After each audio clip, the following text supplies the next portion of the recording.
사람들이 살아가면서 말이죠. 이런 말을 많이 합니다. 현실을 똑바로 봐라. 사람들이 그런 말을 할 때는 이런 생각을 하죠. 현실을 똑바로 보면 현실을 인식할 수 있다. 뭐 이런 거예요. 그죠?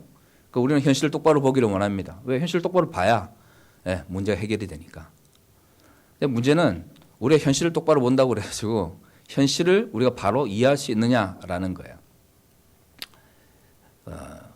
제가 이렇게 제 자신을 볼 때 현실이 저를 변화시키는지 가끔 물어봅니다. 제가 이 노안이 빨리 와가지고요. 스마트폰을 볼 때 이렇게 보면 안 보여요. 그래가지고 꼭 이렇게 보거나 아니면 이렇게 보거든요.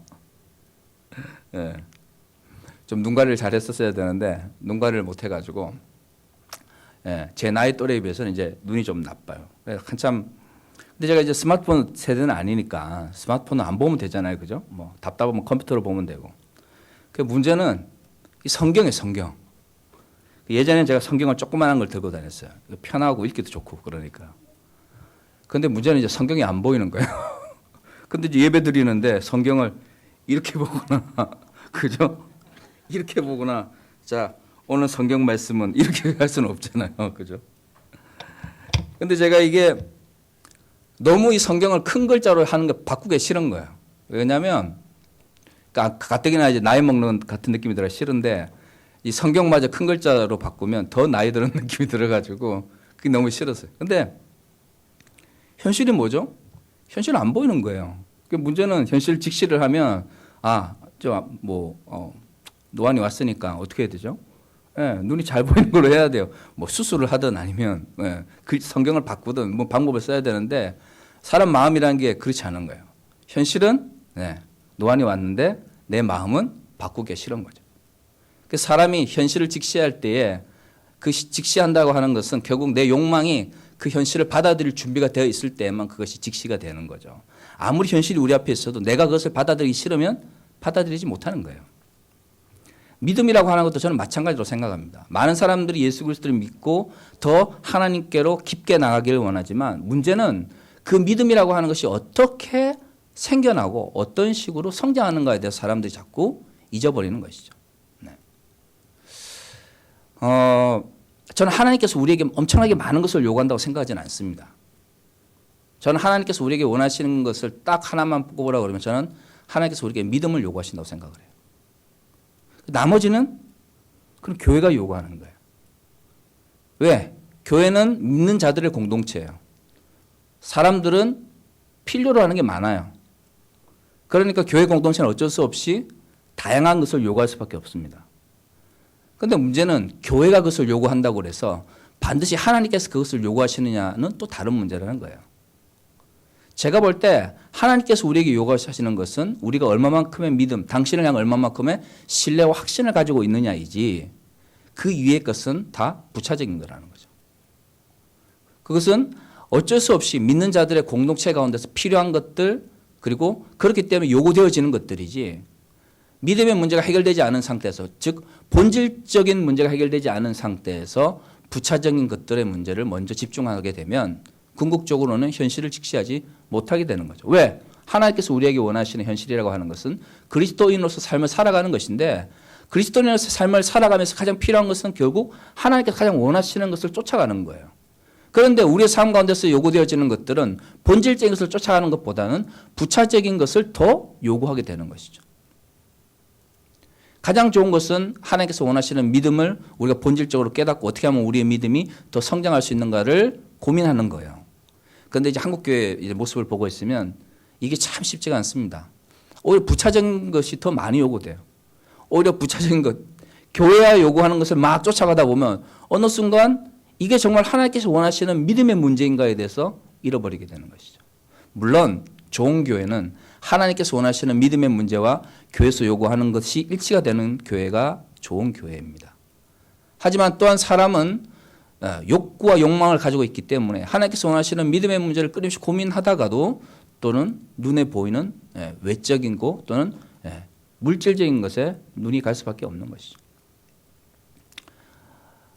그러다 보니 믿음을 확장시키고 믿음을 성숙시키고 하나님께서 더 가까이 나아가기 위해서 우리의 믿음이 무엇을 요구하느냐고 물어볼 때 사람들은 굉장히 많은 다양한 프로그램과 뭐 다양한 것들 생각합니다. 특히 봉사라든가 뭐 예배 참석이라든가. 근데 궁극적으로 우리의 믿음을 가장 깊게 이끄는 것은 뭐냐면 성경에 대한 이해거든요. 왜? 우리는 성경을 주의 말씀이라고 믿기 때문이죠. 우리는 더 이상 어떤 다른 가톨릭이나 그 어떤 사람들처럼 성직자나 아니면 그 어떤 다른 어떤 중간 단계에 있는 매개체를 통해서 하나님께서 우리가 역사한다고 생각하지 않는다는 거예요. 우리는 주의 말씀을 읽을 수 있고 주의 말씀을 이해할 수 있으며 성령께서 주의 말씀을 통해서 우리에게 역사한다고 믿는 사람들이에요. 그럼 궁극적으로 우리가 나아가야 될 바는 뭐냐면 우리가 얼마만큼 성경에 대한 깊은 이해를 가지고 있느냐는 거예요. 그런데 이런 또 본질적인 문제에 대해서 사람들이 자꾸 잊어버리는 상태에서 내가 어떤 식으로 얼마만큼 믿음에 대해서 또는 성경에 대해서 이해하고 있느냐보다는 내가 얼마만큼 교회에 충성하고 있느냐가 혹은 내가 얼마만큼 교회 예배에 아니면 제례적인 형식에 더 충실하고 있느냐가 우리의 믿음을 결정하고 있는 아주 이상한 현실이 우리 가운데 있다는 것이죠. 문제는 그것이 우리의 현실을 직시하지 못하게 한다는 겁니다. 자, 오늘 본문을 봅시다. 오늘 우리의 본문을 보면 아주 재미있는 사람의 이야기가 나옵니다. 고넬료 이야기예요. 누구나 다 아는 이야기입니다. 성경 좀 읽어보신 분들, 교회 좀 다녀보신 분들, 주일학교 다녀보신 분들은 어릴 때부터 수없이 많이 이야기를 들었을 거예요. 고넬료 어떤 사람이죠? 백부장이죠. 착한 사람이고 좋은 사람입니다. 그런데 베드로가 뭐죠? 꿈을 꿔요.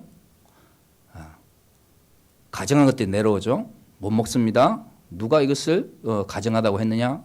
해서 회개하고 가서 어떻게 하죠? 세례를 줬어요. 보통 이제 주일학교 하면 어떻게 끝납니까? 자, 우리 모두 다 같이 고넬료 아저씨처럼 혹은 베드로처럼 착한 사람이 되어요. 뭐 이러면 끝나요. 그죠? 문제는 우리는 더 이상 주일학교 학생들이 아니라는 데 있어요. 그냥 착하고 좋은 사람으로 살아가요 라고 끝나면 안 되는 거예요. 우리는 그 다음 단계로 넘어가야 돼요. 왜?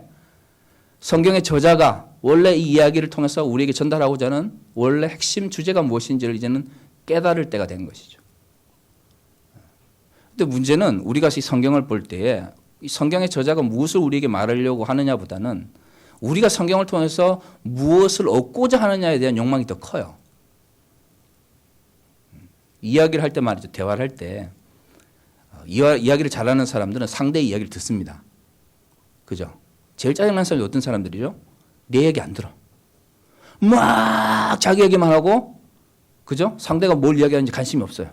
그러면 대화를 하다가도 대화를 하고 싶지가 않은 거죠. 많은 그리스도인들이 성경을 읽을 때에 성경의 저자가 분명히 성경을 쓸 때에는 이걸 쓴 사람이 있으면 주제가 있을 거 아닙니까? 그죠? 전달하고자 하는 어떤 메시지라든가 핵심 어떤 그 주제가 있을 거예요. 그러면 우리가 성경을 읽을 때 이 성경의 저자는 이 성경을 쓰면서 도대체 어떤 것을 전달하기를 원했는지, 어떤 생각을 가지고 우리에게 어떤 생각을 가지고 썼는지에 대해서 한 번쯤 생각을 해봐야 되는데 대부분의 그리스도인들 같은 경우에는 성경을 통해서 이 성경의 저자가 어떤 것을 전달하려고 했느냐보다는 내가 성경을 통해서 뭐죠? 무엇을 얻고 싶은지에 대해서 집중하는 거죠. 그래서 어떤 분들은 회개하라는 이야기를 이만큼 써놓고 그러면 너에게 복을 줄 것이다 라는 말을 밑에 한 줄 딱 써놨는데 성경을 읽으면서 앞에 회개하라는 말씀은 싹 잊어버리고 맨 마지막이 뭐죠? 그러면 너에게 복을 주리라 라는 말씀에 집중하는 것이죠. 그리고 우리는 이야기를 합니다. 아, 하나님께서 나에게 복을 주실 것 같아. 성경을 읽지 않은 게 아니에요. 성경을 깨닫지 않은 것도 아닙니다. 문제는 뭐냐면 성경을 제대로 이해하지 못하고 있다는 거예요. 큐티든 뭐든 가장 먼저 선행되어야 하는 것은 성경의 저자가 무엇을 이야기하고 있느냐입니다. 그 다음에 하는 게 뭐냐면 그것이 우리의 삶 가운데 어떻게 적용이 되어야 될 것인지. 아니, 성경의 저자는 이런 이야기를 했는데 성경의 저자가 살았던 시대 이외의 시대를 살아가고 있잖아요. 우리 시대는. 그러면 그가 깨닫지 못했던 것은 무엇인지, 아니 그가 살았던 시대와 우리가 살았던 시대 사이의 차이가 무엇인지, 그 속에서는 적용되었던 것이 우리 가운데 적용되지 못하는 것은 무엇인지를 고민해야 되는 거예요. 이게 우리의 믿음을 확장시키는 것이죠. 성경 공부라고 하는 것도 그런 것이죠. 근데 우리는 지금 성경 공부라고 이야기하면 어떤 생각을 하냐면 먼저 성경 공부를 인도하시는 분들이 이해한 성경에 대한 이해를 뭐죠? 무조건 받아들이는 것을 성경 공부라고 생각하는 거예요. 그런 모든 성경 공부의 출발점은 성경의 저자가 원래 이야기하려고 했던 것이 무엇인지에 대한 고민에서 시작되어야 됩니다. 설사 그것이 잘못된 오해라 할지라도, 아니 아주 얕은 수준의 이해라 할지라도 기본적으로 내가 성경을 읽고 성경의 저자가 원래 무엇을 말하고 하려고 했는지에 대한 고민을 하는 것에서부터 성경 공부는 본격적으로 시작되는 거예요. 오늘 10장 1절에 고넬료에 대한 이야기를 합니다. 가이사랴에 살고 있고요. 고넬료라는 사람이 있는데 이달리아 부유대라고 하는 곳에서 백부장을 하고 있어요. 백부장이라고 하는 것은 우리가 알고 있는 것처럼 100명의 군인을 거느리는 사람을 이야기를 합니다. 굉장히 높은 직책에 있는 사람이죠. 그런데 이런 일반적인 어떤 설명을 하고 나서 10장 2절에 성경의 저자는, 사도행전의 저자는 이런 이야기를 합니다. 그가 경건하여. 어떤 사람이라고요? 경건한 사람이다. 아, 좋죠. 경건한 사람. 누군가가 저를 향해서 말이죠. 아, 그 목사님 어때? 아, 경건한 목사님이야. 아, 이러면 뭐 전 너무 기분이 좋을 것 같아요. 그리스도인으로서 이런 한마디 듣는 거 전부 좋지 않습니까? 제가 지난주에 이제 영화부 설교를 갔어요. 우리 아시다시피 우리 김사준 목사님 투병 중이셔가지고, 뭐 교육자들 이제 가끔 이제 너무 편찮으시게 되면 이제 설교를 하러 가는데, 제가 이제 작년에도 몇 번 가서 설교를 했어요. 작년에는 제가 지금보다 조금 더 날씬했어요. 근데 이제 애들이 날씬해서 그런지 막 제가 이제 친구들 안녕하세요 이러면 막 울고 막 이러는 거예요. 근데 제가 이번 주 딱 갔는데 애들이 너무 밝은 표정으로 저를 쳐다봐요. 그래서 너무 기분이 좋아가지고 친구들 안녕하세요 그런데 느낌 자체가 애들이 제 얼굴을 안 보고 제 배만 보고 있는 듯한 느낌이 딱 들더라고요. 모르겠습니다. 제가 혼자 느끼는 건 자격지심인지 모르겠는데 어떤 저는 그런 느낌이 들어서 제가 아이들한테 자, 우리 영화부 친구들이 기도를 많이 해줘서 제 목사님이 건강해졌어요. 제가 그렇게 이야기를 했거든요. 네. 아, 제가 그러고 나서 집에 와서 반성을 많이 했습니다. 야, 이게 영화부주 때문에 영혼이 얼마나 깨끗하겠어요. 그죠? 네. 그들이 볼 때 아, 우리 박성철 목사님 오셔가지고 아, 참 은혜로운 아, 저분은 참 좋은 분이야 이런 느낌을 줘야 되는데 저 목사님 1년 전에 비해서 되게 살찌셨네 이런 느낌을 준다는 것 자체가 아, 제 자신에 대해서 굉장히 반성을 많이 하게 되는 시간이었다 했어요. 근데 누군가를 한마디로 표현함에 있어서 그 사람을 경건하다라고 표현할 수 있다고 하는 것은 굉장한 축복이죠. 어쩌면 그런 삶을 살아가고 싶은 것이 모든 그리스도인들의 꿈일 것입니다. 근데 재미있는 건 뭐냐면 우리가 생각하는 일반적인 경건의 문제가 이 사도행전 10장에서 이야기하는 또 사도행전의 저자가 이야기하는 이 경건의 문제와 많은 차이를 보인다고 하는 거예요. 우리가 일반적으로 생각하는 경건은 뭡니까? 오늘 한국에서 한국 사회나 한국 교회에서 이야기하는 경건이라는 개념 속에 담겨 있는 경건은 어떤 경건이에요? 아침에 일어나서 큐티하고 수업에 빠지지 않고 교회 예배 참석 잘하고 교회 열심히 봉사하고 네, 그죠? 헌금 열심히 하고 교인으로서 뭐 그리스도인으로서는 둘째 문제고 교인으로서 얼마만큼 열심히 교회에 나가고 있냐, 다니고 있느냐, 속된 말로 그죠? 믿는 사람이든 믿지 않는 사람이든 다 하느냐가 그겁니다. 아, 저 사람은 참 교회 열심히 다녀, 그죠? 그러면 우리는 그 사람을 경건하다고 이야기를 해요. 근데 문제는 그런 경건의 개념이 정말 성경에서 말하는 경건의 개념인지에 대해서 우리는 의문을 제기하지 않는다는 것이죠. 믿음이 확장된다고 하는 것은 성경이 말하고 있는 개념과 가치를 수용하고 있느냐의 문제지 성경의 용어를 사용하고 있느냐는 것 아니에요. 누군가를 사랑한다고 이야기를 할 때 그 사랑이 어떤 사람에게 폭력으로 다가간다면 그것은 사랑이 될 수가 없습니다. 나의 입장에서 그것은 사랑이라는 용어를 사용할지 모르겠지만 그것이 타인에게 폭력과 억압으로 작용한다면 그것은 폭력과 억압으로 이해되어야 되는 것이지 내가 그것을 사랑이라고 규정한다고 해서 그것이 사랑이 될 수 있는 것이 아닌 것이죠. 성경적 용어를 성경에 등장하는 용어를 사용한다는 것이 곧 성경의 개념을 이해하고 있다거나 아니면 성경이 말하는 가치를 수용하고 있는 것이 아닙니다. 문제는 경건하다라고 이야기를 하고 경건한 그리스도인이 되고 싶다라고 끊임없이 이야기를 하지만 문제는 성경이 말하고 있는 경건이 무엇인지에 대해서 우리는 관심이 없다고 하는 거예요. 오늘 성경이 말하는 경건에 대해서 고넬료라는 사람을 통해 이 사도행전 저자는 뭐라고 이야기를 하고 있냐면 첫 번째, 온 집안과 더불어 어떻게 해요? 하나님을 경외하며. 하나님을 경외하며 요건 좋아요. 그 요건 뭐 다 이해할 수 있어요. 문제는 뭐냐면 여기서 핵심은 뭐냐면 온 집안과 더불어요. 그러니까 지금 우리가 살아가는 이제 우리가 21세기에 살아가고 있잖아요. 그러니까 우리가 이 21세기에 살아가고 있는 그리스도인들은 믿음의 문제를 어떤 식으로 이해를 하냐면 개인의 문제예요. 개인의 문제도 그냥 삶의 문제하고는 전혀 관계없이 내면적인 어떤 그 감정이나 감성의 문제예요. 내가 하나님에 대해서 뜨거운 열정과 하나님에 대한 뭐죠? 확신을 가지고 있으면 그건 좋은 믿음이에요.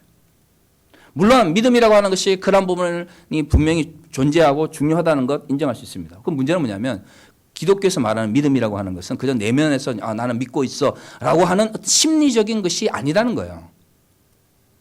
우리 성경이 말하고 있는 믿음이라고 하는 것은 끊임없이 우리의 그런 내적 믿음, 내적 확신이 뭘 통해서 나타난다는 거죠. 우리 삶을 통해서 나타날 수밖에 없다라는 걸 전제를 하고 있어요. 그리고 끊임없이 그렇기 때문에 우리의 믿음이 우리를 믿지 않는 자들에게 나타나는 것을 전제로 끊임없이 가르치고 있는 것이죠.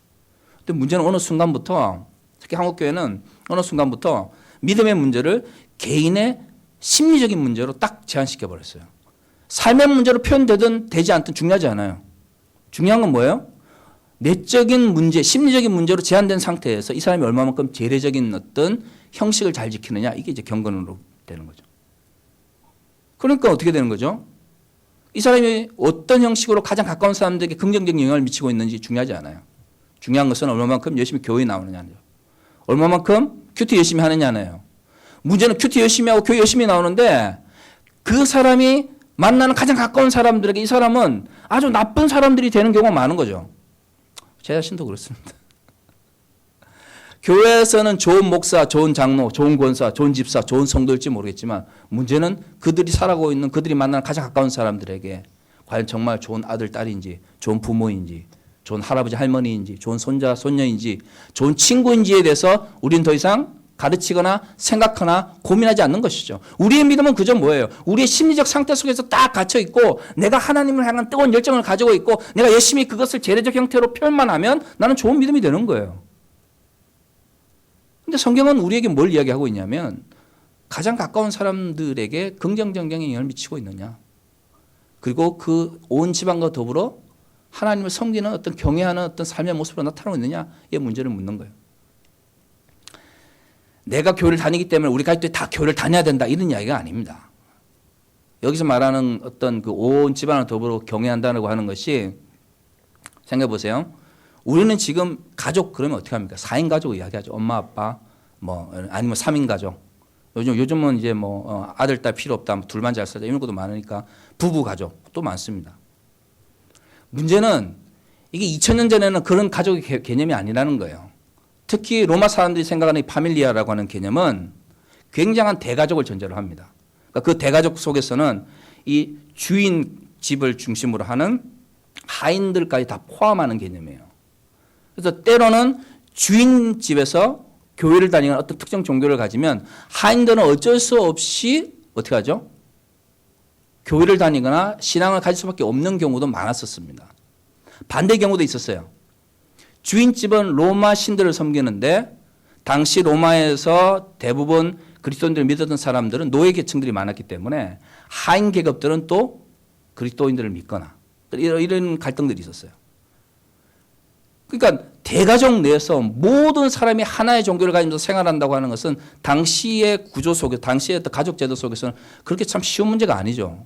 여기서 말하는 온 집안을 더불어 하나님을 경외했다라는 표현이 이 고넬료는 열심히 믿는데 다른 가족들은 믿지 않거나 아니면 억압을 통해서 하나님을 믿게 하는 사람들을 향해서 온 집안을 더불어 하나님을 경외했다라고 표현하지는 분명히 않았을 거예요. 그 말은 고넬료의 믿음이라고 하는 것이 어떻든 그의 삶을 통해서 긍정적으로 가장 가까운 사람들에게 영향을 미쳤다는 걸 알 수가 있어요. 왜 그걸 알 수 있냐면 그 다음에 등장하는 이 고넬료의 삶이 말해주고 있는 것이죠. 두 번째로 경건의 개념이 뭐냐면 백성을 많이 어떻게 했다고요? 구제하고.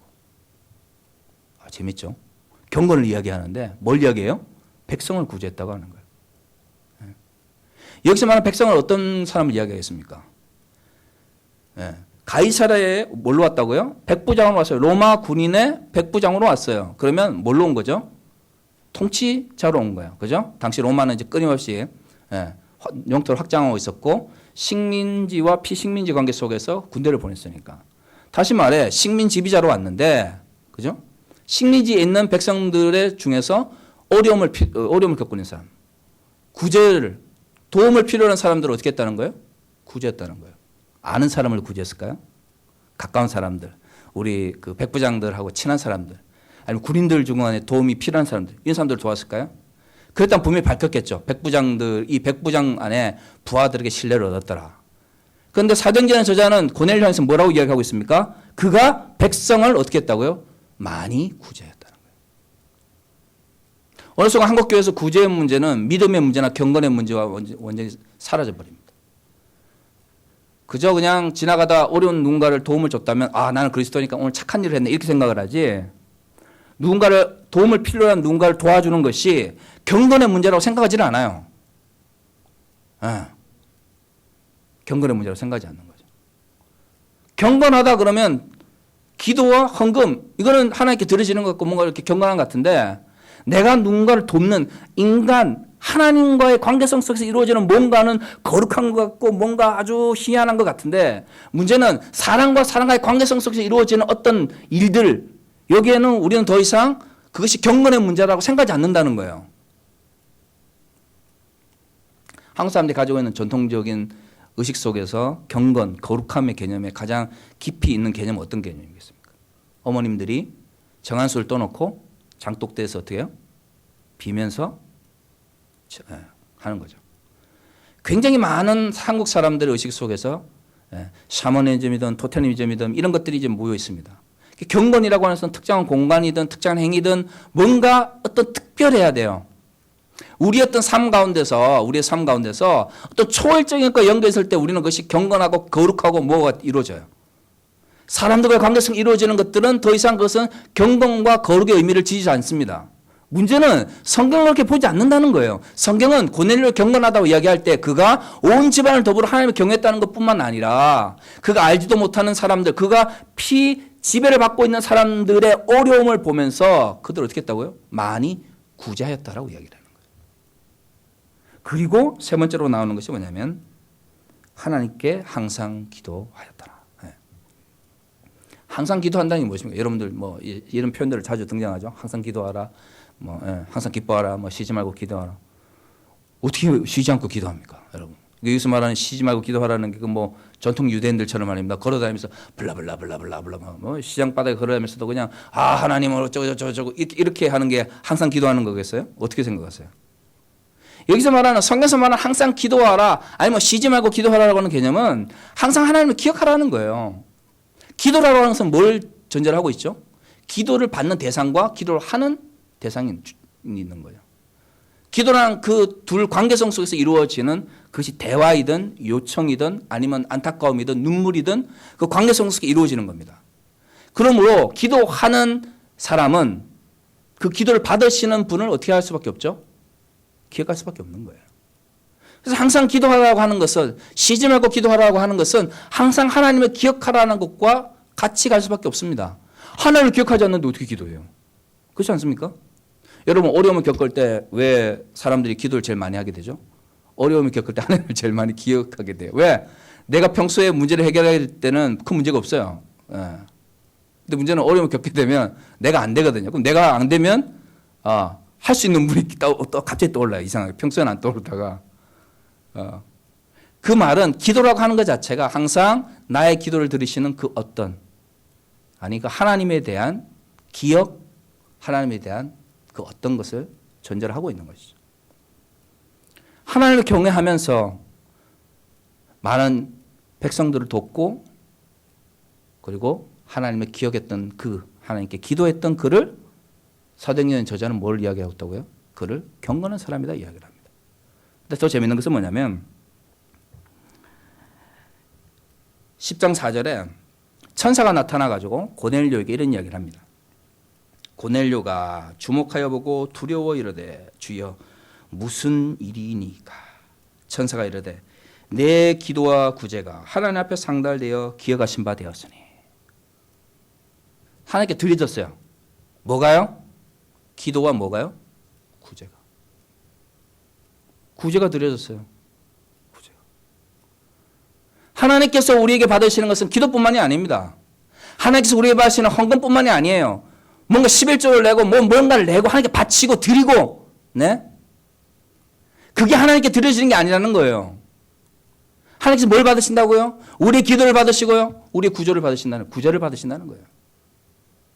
문제는 우리 의식 속에 경건함이라는 걸 이야기할 때 또는 의식 속에 하나님께서 받으시는 무언가를 이야기할 때 더 이상 구제의 개념이라고 하는 것은 하나님께 드려지지 않는 거예요. 그것은 그냥 내가 착하거나 내가 오늘 기분이 좋아서 누구를 도운 하나의 모습일 뿐이지 하나님께서 나의 구제를 받으신다는 생각이 없는 거죠. 그러니까 우리는 이야기를 합니다. 이것은 경건이다, 저것은 경건이다. 하나님께서 경건을 원하신다고. 도대체 거기서 말하는 경건이 무엇입니까?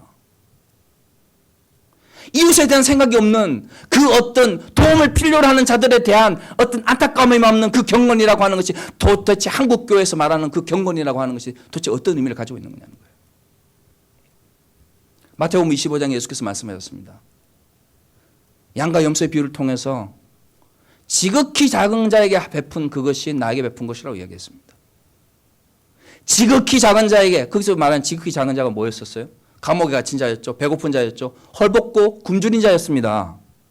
나에게 나의 도움을 필요로 하는 사람, 이 땅에서 고통받고 있는 사람, 누군가 나로 인하여 내가 없으면 지금 그 고통에서 벗어날 수 없는 사람들을 도왔을 때에 예수께서 뭐라고 하셨다고요?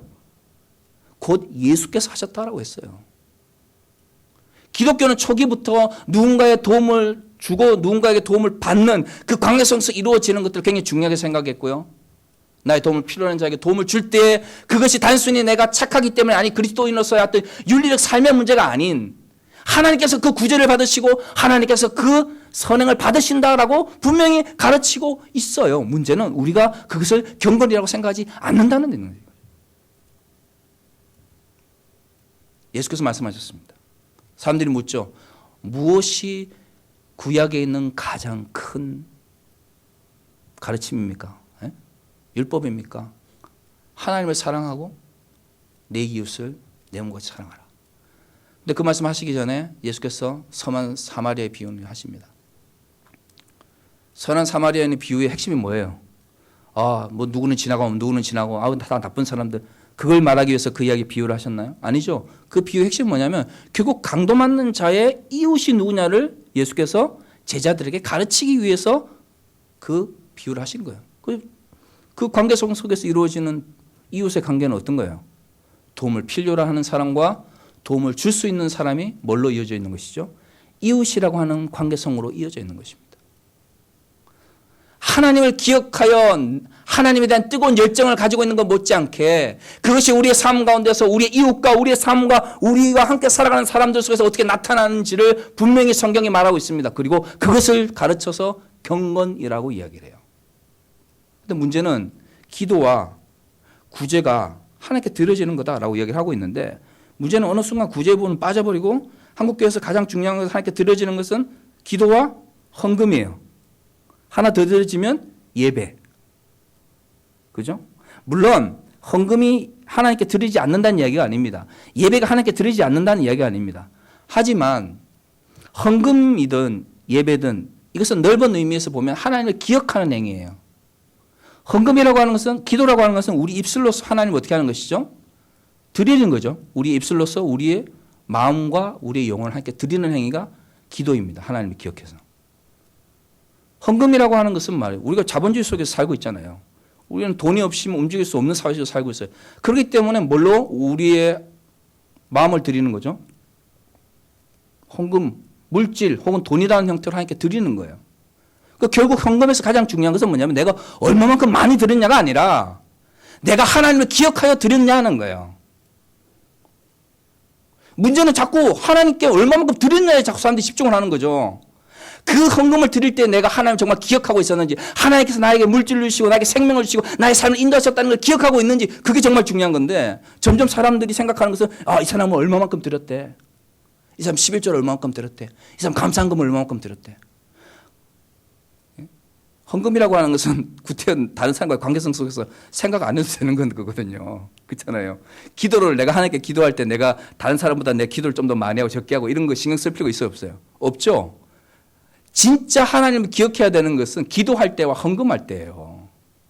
그런데 어느 순간 기도할 때 뭔가 나가 다른 사람보다 더 많이 기도하면 뭔가 내가 거룩해지는 것 같고 내가 다른 사람보다 헌금 많이 하면 뭐예요? 뭔가 하나님보다 더 사랑하는 것 같아지는 것이죠. 근데 궁극적인 것은 그것이 헌금이든 그것이 기도이든 그것은 하나님을 기억하는 그 자체가 더 중요한 것이죠. 여러분, 헌금 드릴 때 아까운 마음 들으시면 헌금하지 마십시오. 우리 하나님 그거 안 드린다고 굶어 죽지 않으세요. 하지만 반대로 아무리 큰 금액이라 할지라도 그것이 하나님께로 왔다라는 마음이 확신이 든다면 드리세요. 헌금은 말이죠. 하나님을 기억하는 행위 그 자체가 중요한 거예요. 근데 그 마음속에 내 마음 가운데 부담감이 있고 그것이 드려지지 않는데 하나님께로 왔다는 생각이 들지 않는데 그걸 드린다는 것이 그럼 무슨 의미가 있습니까? 아나니아와 삽비라의 비유에서 정말 중요한 것이 목사님을 속였다는 거겠습니까? 하나님은 하나님께 드려지는 그 행위에 대한 아까움을 뭐예요? 형식이나 어떤 허례식이라는 형식으로 포장하려고 했기 때문에 하나님께서 그걸 심판하신 거라고 생각하세요. 후자가 아니겠어요? 진정 하나님을 기억하는 행위 자체가 우리에게 중요한 것입니다. 그런 의미에서 볼 때에 하나님께 드려진다고 하는 것은 그것이 기도이든 그것이 헌금이든 그것이 예배이든 간에 먼저 우리의 마음이 온전히 하나님께 드려져 있느냐 그게 더 중요한 거죠. 우리가 얼마만큼 하나님에 대한 열정을 가지고 있느냐 하는 것은 내가 얼마만큼 나의 삶 가운데서 하나님을 기억하며 하나님의 가치를 추구하려고 하느냐라는 것에 맞춰져야 합니다. 그리고 그것은 뭘로 나타나야 되죠? 타인과의 관계에서 나타나야 됩니다. 여기서 말하는 구제라고 하는 것이 내가 풍요로워가지고 다른 사람을 많이 도와주는 말이 아닙니다. 이 구제라는 표현을 저는 개인적으로 정말 싫어하는데 어쩔 수 없이 성경을 이제 번역하다 보면 이제 구제라고 하는 표현으로 이렇게 번역이 되니까 또는 또 우리가 이제 쓰는 이제 표현 사람들의 언어의 그 한계가 있기 때문에 구제라고 표현이 되어지는데 한국 사람이 흔히 말하는 구제라는 개념 속에서는 뭔가 풍요로운 사람이 풍요롭지 못한 사람에게 뭔가를 많이 나눠주는 개념이에요. 근데 초기 여러분들 나중에 사도행전 이제 5장 읽어보시면 알겠지만 초대 이 기독 공동체가 형성되었을 때 예루살렘 공동체가 형성되었을 때 이들이 풍요로워 가지고 막 나누지 않았어요. 어떻게 나눴다고요? 자신들이 가지고 있는 것을 가져와서 어떻게 했습니까? 나누었죠. 거기에는 이 사람이 얼마나 부자이냐 이 사람이 얼마나 가난하냐가 중요하지 않았어요. 중요한 건 내가 무엇을 가지고 있느냐는 거였지 이 사람이 가지고 있는 것을 나눴다는 게 중요한 거였지 이 사람이 얼마만큼 많이 가지고 있느냐는 중요하지 않았어요. 예수께서 똑같은 말씀을 하셨습니다. 과부의 헌금을 받으실 때 이 과부가 엄청나게 많은 헌금을 드렸기 때문에 예수께서 기뻐하신 게 아니에요. 문제는 어느 순간 우리는 그 행위 자체의 의미보다 그 행위의 의미 자체보다 그 행위의 양에 자꾸 집착하게 돼요. 그러다 보니 우리 경건의 문제가 자꾸 왜곡되는 것이죠. 여러분 왜 이 경건의 문제가 중요하지 않습니까? 사도행전 10장 이야기가 끝나고 나면 이 이야기가 끝나고 나면 바로 베드로 이야기가 나옵니다. 베드로의 꿈에서 하나님께서 보여주신 게 뭐죠? 가증한 것을 먹으라고 하는 것이었어요. 베드로의 이야기에서 사도행전의 저자는 이야기하고 있지만 베드로의 꿈에서 가증한 것을 봤을 때 나는 먹을 수 없습니다라고 이야기합니다. 왜? 자신은 유대인이니까. 유대인의 규례를 지켜야 되니까. 그럼 만약 이 꿈이 없는 상태에서 만약에 고넬료가 보낸 3명의 사람을 받았을 경우에 베드로는 어떤 반응을 했을까요? 분명히 이렇게 이야기했을 거예요. 당신의 주인은 참 착한 사람일지 모르겠지만 나는 유대인이기 때문에 비유대인처럼 경건하지 않은 사람 혹은 깨끗하지 않은 사람, 정결하지 않은 사람에게 세를 줄 수 없습니다라고 했을 거예요. 사도행전의 저자가 왜 사도행전 10장을 시작하면서 이 고넬료의 경건을 이야기하지 않으세요? 하나님께서 말하시는 경건이라고 하는 것은 전혀 다른 개념으로 사용되고 있는데 문제는 그 당시 복음을 전한다고 하는 예수님의 제자들마저도 그들이 생각하는 정결 혹은 경건이라는 개념이 뭐에 매여 있는 것이죠?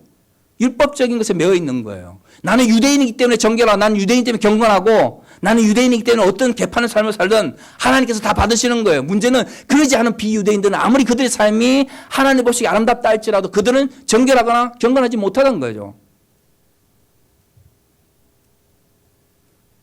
이런 생각들이 이루어집니다. 왜? 11장에 보면 이것을 나중에 예루살렘 교회에다 이야기를 해요. 이야기를 하는데도 불구하고 나중에 15장에 바울이 복음을 전하고 와서 문제가 생겨요. 왜? 그 예수를 믿는 사람들 중에서 규례를 지켜야 된다라고 주장하는 사람들이 막 왔을 때 제1차 예루살렘 공회가 이렇게 열렸을 때에 그 내에서 율법을 지킬 것인가 말 것인가 가지고 예루살렘 교회가 어떻게 합니까? 서로 갈등을 일으키게 되죠. 근데 그때에 베드로가 와서 뭐라고 이야기합니까? 내가 고넬료한테 세를 준 이야기를 세를 줬더니 이런 일들이 있더라라고 이야기를 하면서 이런 문제들이 해결됩니다. 그러니까 결국 오늘의 이 저자가 말한 것은 하나님께서 생각하시는 경건의 개념은 이런 개념인데 문제는 당시 유대인들은 혹은 예수를 믿는 예수님의 제자들마저도 하나님이 생각하는 경건과 다른 경건의 개념을 가지고 사람들을 평가하고 있는 거예요. 그런 상태에서 이들이 하나님의 말씀을 전한다고 막 하고 있는 거죠. 하나님 보시기 얼마나 웃기겠어요. 하나님께서 보실 때 얼마나 웃기겠어요.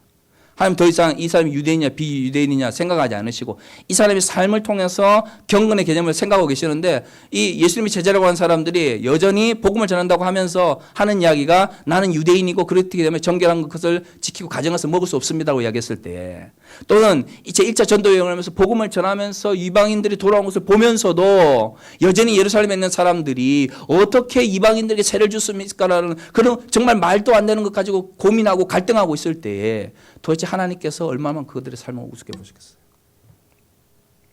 그래서 오늘의 본문이 중요한 거예요. 왜? 사도행전의 저자는 하나님 원하시는 이 경건의 개념을 통해서 그 이후에 이어지는 이방인의 선교의 문제를 어떻게 해요? 강조하시고 그것을 요구하시는 것이기 때문인 것이죠. 제일 어려운 것은 말이죠. 이런 것 같아요. 하나님을 사랑하면서 하나님의 말씀대로 살아가는데 하나님의 가치가 무엇인지에 대해서 관심이 없는 경우죠. 그리스도인으로 살아간다는 게 무엇이겠습니까? 그리스도인으로 살아간다고 하는 것의 가장 큰 의미는 그리스도께서 원하시던 삶의 가치를 가지고 살아가는 것을 의미하는 겁니다. 초대 공동체가 예배를 얼마만큼 우리가 원하는 것만큼 이렇게 정리되고 안정된 곳에서 예배를 드렸겠어요. 새벽기도 하루 좀 일주일 내도록 새벽기도 드리고 수예배 드리고 금요예배 드리고 토예배 하고 주일 예배 드리고 다 그렇게 했겠습니까? 그렇게 하지 못했을 거예요. 핍박받는 가운데서 하나님을 섬겼고 하나님을 따랐고 그들은 하나님의 말씀을 전했을 것입니다. 그러면 우리보다 제례적 행위를 더 하지 못했던 그들이 우리보다 덜 경건하다 말할 수 있나요? 우리보다 그들이 성경의 말씀을 다 가지지 못했다 할지라도 그들이 우리보다 덜 경건하다 말할 수 있습니까? 뭔가 본질을 잃어가고 있어요. 뭔가 본질을 잃어가고 있어요. 사랑하는 성도 여러분, 누구나 하나님의 뜻을 다 알 수는 없습니다. 그건 저도 마찬가지고요. 이 세상의 그 어떤 목사님들도 그 어떤 그리스도인들도 내가 하나님의 뜻을 다 깨달았다라고 말할 수 없습니다. 만약 혹시 그런 분들 계시면 이단이에요. 절대로 따라하시면 안 됩니다. 우리는 하나님을 알아가는 사람일 뿐이지 내가 하나님을 알았다라고 말할 수는 없습니다. 신학이라고 하는 것은 하나님이 어떤 분인가를 우리에게 가르쳐주고 있는 학문이 아니라 내가 생각한, 아니 하나님에 대해서 우리가 생각해 왔던 것을 정리한 학문이에요. 그 말은 신학을 했다는 것이 하나님을 알 수 있다거나 내가 좀 더 학문을 많이 했기 때문에 하나님을 더 많이 안다는 걸 의미하지는 않습니다. 하지만 그렇다고 해서 우리의 믿음의 본질을 잃어버리는 지금의 모습은 분명히 피해야 합니다. 여러분, 진정 믿음이 무엇인지를 알고 싶다면 오늘 바로 집에 가셔서 성경을 펴십시오. 그리고 읽고 과연 이 성경을 통하여 성경의 전하는 우리에게 무엇을 말하고 싶었는지를 고민해 보십시오. 고민하셔야 됩니다. 이젠 교회가 우리 성도들에게 무조건 답을 주는 시대가 아니라 이제는 고민하고 갈등하고 혼자 기도하면서 하나님을 만날 수 있도록 가르쳐야 합니다. 여러분, 오늘 이 설교를 듣고 오늘 여러분들이 이 예배를 드리고 집에 가신다면 성경을 혼자 펴고 성경을 읽고 과연 오늘 하나님께서 나에게 무엇을 말씀하시는지, 아니 성경에 전한 우리에게 무엇을 말하고 싶었는지에 대해서 고민하십시오. 그리고 성경이 말하는 가치와 개념을 우리가 알기 위하여 노력하는 그 과정 속에서 여러분들이 정말 하나님을 향한 믿음과 하나님을 향한 사랑과 하나님에 대한 열정이 진정 성경적인 방식대로 우리 삶 가운데서 다시금 일어날 것입니다. 다시 기도하겠습니다.